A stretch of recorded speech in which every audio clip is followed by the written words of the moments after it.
여러분, 혹시 누군가의 무례한 질문에 대답하고 나서 집으로 돌아오는 길에 가슴 한구석이 텅 빈 것처럼 허전했던 적 없으신가요? 분명 대화를 나누었는데 마치 소중한 보물 상자를 털린 기분이 들거나 내가 하지 않아도 될 말까지 쏟아내어 스스로를 발가벗긴 것 같은 불쾌한 기분 말입니다. 아마 많은 분들이 고개를 끄덕이실 겁니다. 우리는 사회적 동물이라는 이유로 또는 예의가 바른 사람이라는 평가를 듣고 싶어서 상대의 질문에 성실히 답해야 한다는 강박에 시달리곤 합니다. 하지만 여러분, 침묵은 결코 무례함이 아닙니다. 오히려 침묵은 나를 지키는 가장 강력한 방어막이자 타인으로부터 평생 존중받을 수 있는 품격의 원천이 되기도 합니다.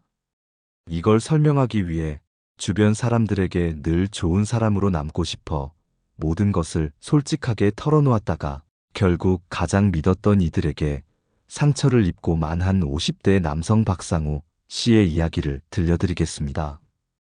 그의 이야기를 통해 우리는 왜 때로는 입을 닫는 것이 100마디 말보다 더 지혜로운 선택인지 깨닫게 될 것입니다. 독일의 위대한 철학자 아르투어 쇼펜하우어는 인간관계를 추운 겨울날의 고슴도치들에 비유하곤 했습니다. 추위를 피하기 위해 서로에게 가까이 다가가면 서로의 가시에 찔려 아픔을 느끼고 그 아픔 때문에 다시 멀어지면 추위에 떨게 되는 모순적인 상황을 말이죠. 이 고슴도치들이 서로에게 상처를 주지 않으면서도 온기를 나눌 수 있는 방법은 딱 하나뿐입니다. 서로가 적당한 거리를 유지하는 것입니다. 우리의 대화도 이와 같습니다. 상대방이 묻는다고 해서 나의 모든 내면을 다 보여주는 것은 나의 가시를 상대에게 들이밀거나 상대의 가시에 찔릴 기회를 스스로 제공하는 것과 다름없습니다. 박상우 씨는 바로 이 적당한 거리, 즉 침묵의 거리를 유지하는데 실패한 사람이었습니다. 박상우 씨는 어느 중견기업에서 성실히 근무하며 가정을 꾸리고 남부럽지 않게 살아온 평범한 가장이었습니다. 그는 성격이 워낙 소탈하고 시원시원해서 주변 사람들에게 비밀이 없기로 유명했습니다. 누가 요즘 주식으로 돈 좀 벌었어?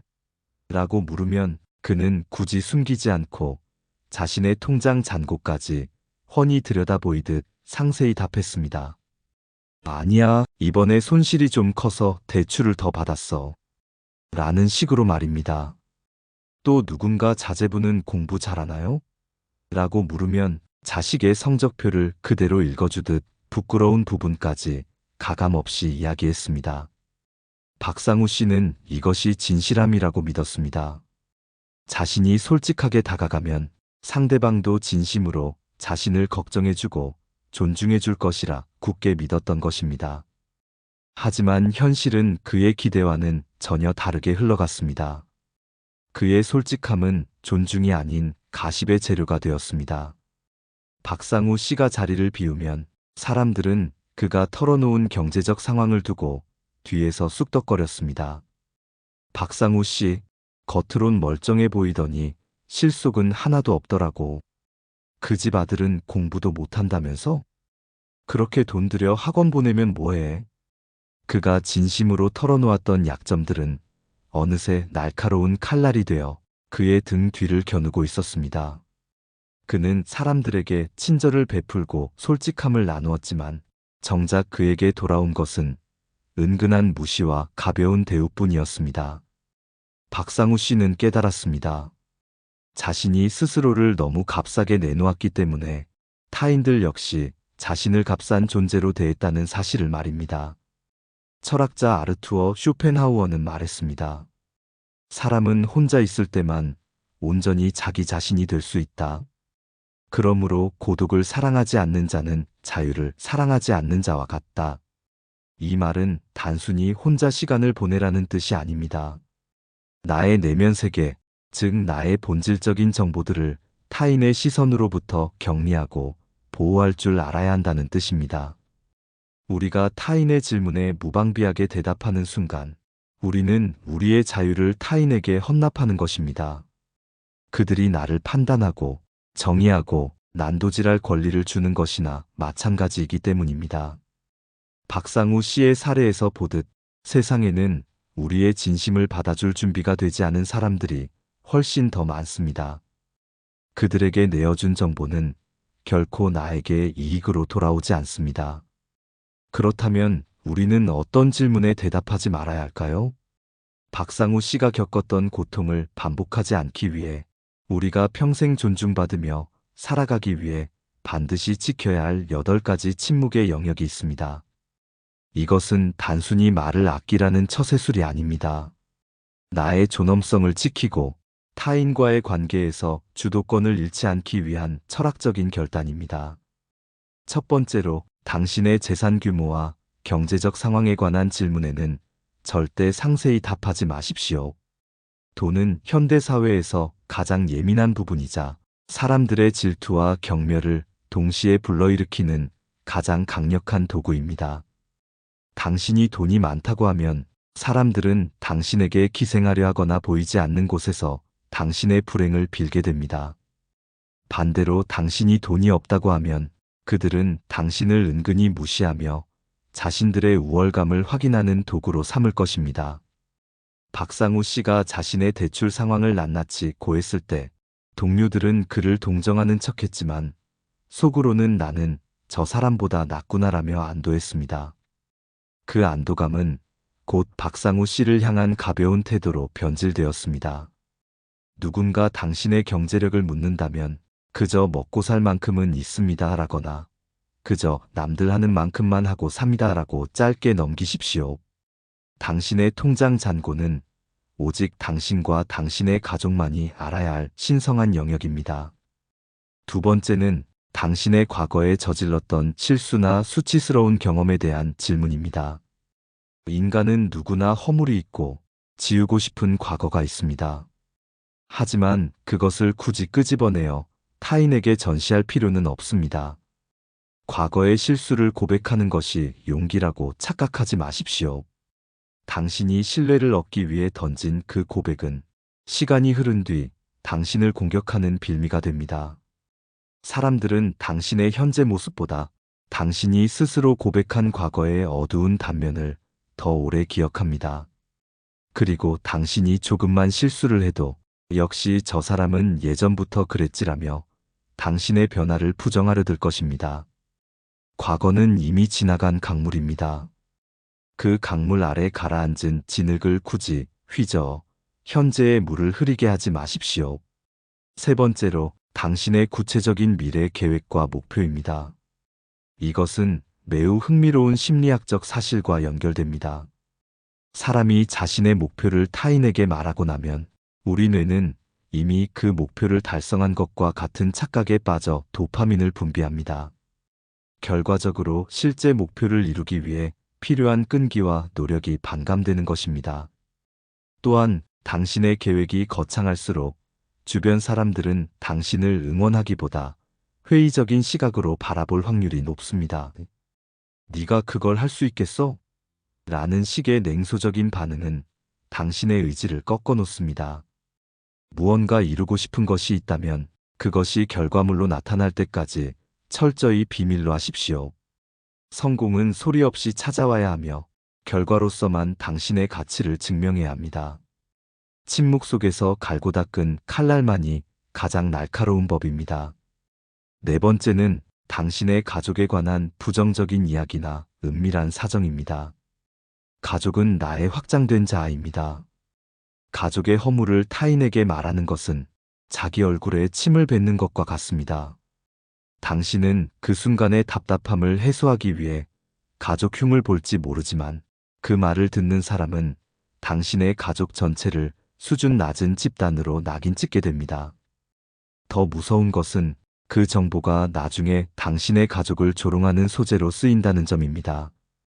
박상우 씨가 아들의 성적을 고민하며 동료에게 털어놓았을 때 그는 조언을 얻고 싶었겠지만 실제로 그가 얻은 것은 자식 교육도 제대로 못 시키는 사람이라는 보이지 않는 딱지였습니다. 가족의 문제는 담장 안에서 해결하십시오. 담장 밖으로 나간 가족의 비밀은 더 이상 비밀이 아니라 무기가 되어 돌아옵니다. 다섯 번째로, 나만의 약점과 내면의 두려움에 관한 질문입니다. 철학자 니체는 괴물과 싸우는 사람은 그 과정에서 자신도 괴물이 되지 않도록 조심해야 한다고 말했습니다. 나의 약점을 타인에게 드러내는 것은 상대에게 나를 조종할 수 있는 리모컨을 쥐어주는 것과 같습니다. 인간은 본능적으로 상대의 약점을 파악했을 때 우위에 서려는 경향이 있습니다. 아무리 친한 사이라 할지라도 당신이 무엇을 두려워하고 무엇에 취약한지를 알게 되면 은연중에 그것을 이용하게 됩니다. 약점은 오직 나 자신만이 알고 있어야 하며 그것을 극복하기 위해 스스로 노력하는 과정 역시 고독해야 합니다. 당신의 약함을 보여줌으로써 동정을 구하려 하지 마십시오. 세상은 동정받는 자를 존중하지 않습니다. 여섯 번째는 당신이 베푼 선행과 봉사활동에 대한 자랑 섞인 대답입니다. 진정한 선행은 오른손이 하는 일을 왼손이 모르게 할 때 그 가치가 빛납니다. 당신이 좋은 일을 했다는 사실을 입 밖으로 내뱉는 순간 그것은 숭고한 희생이 아니라 자신을 돋보이게 하려는 저렴한 광고로 전락합니다. 사람들은 당신의 선행을 순수하게 보지 않고 어떤 의도가 숨어 있을 것이라 의심하기 시작합니다. 또한 자랑하는 선행은 듣는 이로 하여금 상대적인 박탈감을 느끼게 하거나 저 사람은 자기가 대단한 줄 아네라는 반감을 사기 쉽습니다. 덕은 보이지 않는 곳에서 쌓일 때 가장 두터워집니다. 당신이 베푼 친절은 우주에 기록될 것이니 굳이 사람들의 입방아에 올릴 필요가 없습니다. 일곱 번째로 타인에 대한 비평이나 뒷담화에 가담하라는 유도 질문입니다. 이것은 정말 중요한 지혜입니다. 누군가 그 사람에 대해 어떻게 생각해요? 라고 묻는다면 그것은 당신을 시험하는 질문일 가능성이 큽니다. 그 자리에서 타인을 비난하면 당신은 그 질문을 한 사람과 한통속이 된 것 같아 잠시 유대감을 느낄지 모릅니다. 하지만 그 유대감은 썩은 동아줄과 같습니다.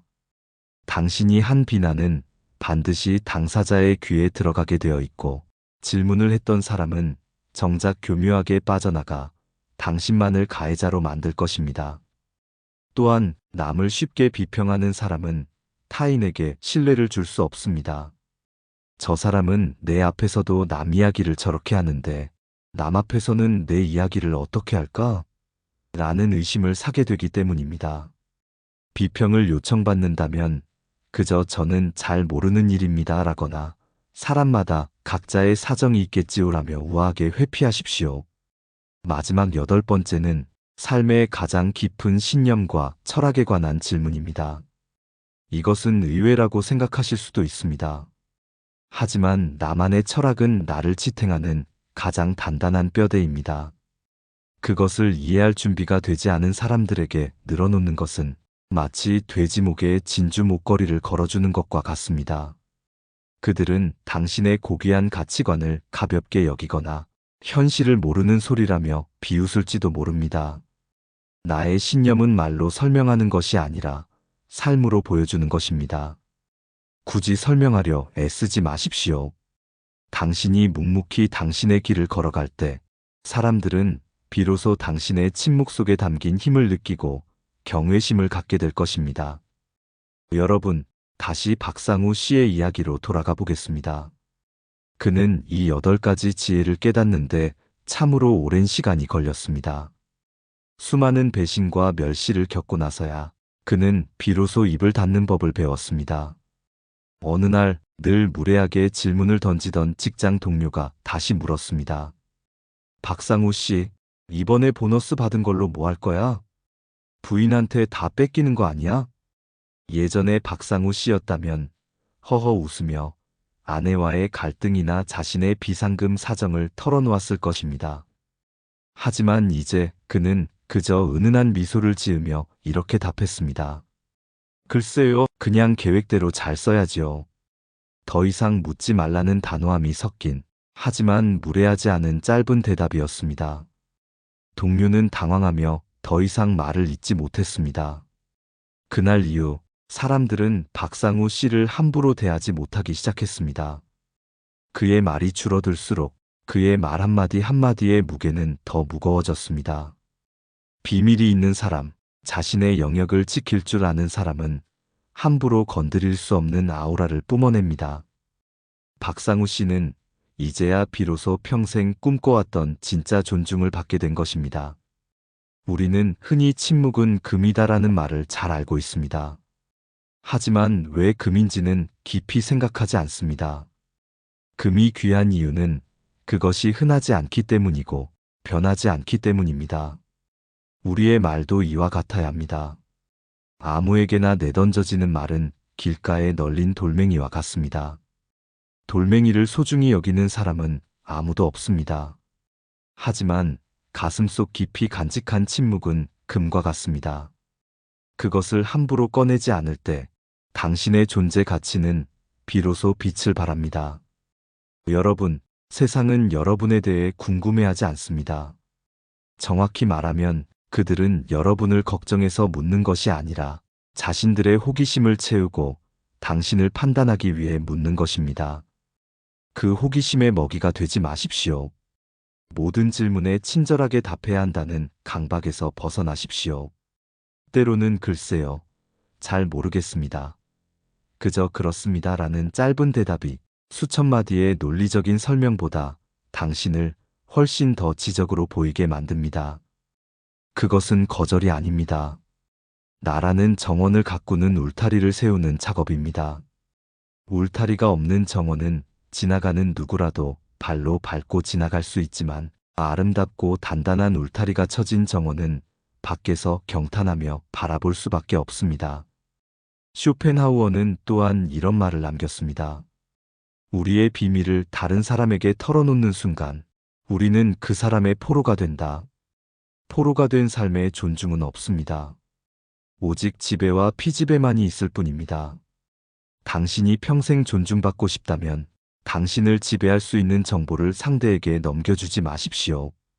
말하고 싶은 충동이 목구멍까지 차오를 때 그 숨을 한번 깊게 들이마시고 참아보십시오.